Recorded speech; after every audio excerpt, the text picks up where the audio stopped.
You're watching News 12 on your side.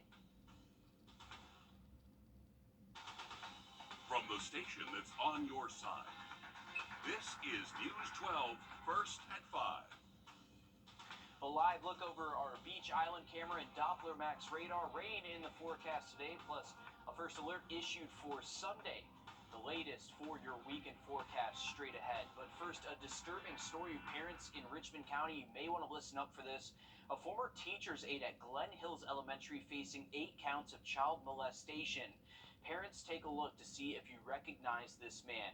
We first told you about Corey Rollins after the Richmond County Sheriff's Office arrested him for licking and tickling a 7-year-old's feet in January at Urban Air.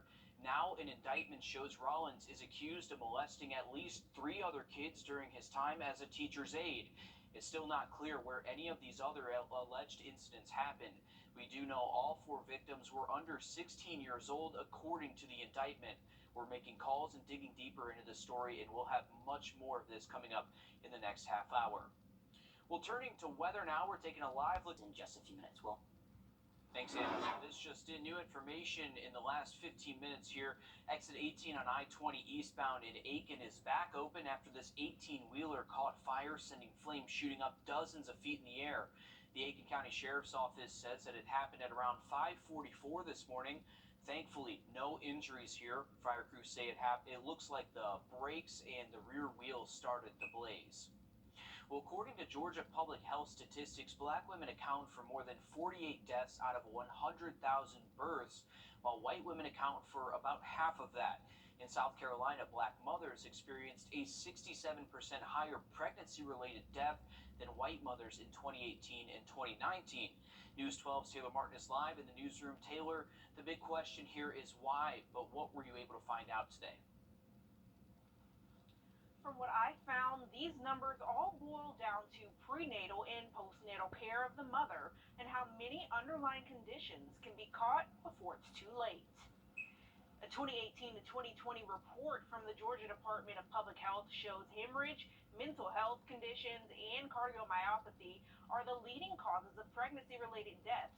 But the biggest questions are why and what causes this. I spoke with Dr. John Liu at the Medical College of Georgia about the causes. High blood pressure can lead to cardiovascular disease.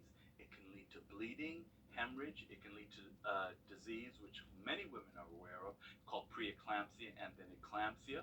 So they can have a seizure that also affects the mother and the baby. All new on News 12 at 6 o'clock, we're learning more about the current state of maternal health in Georgia.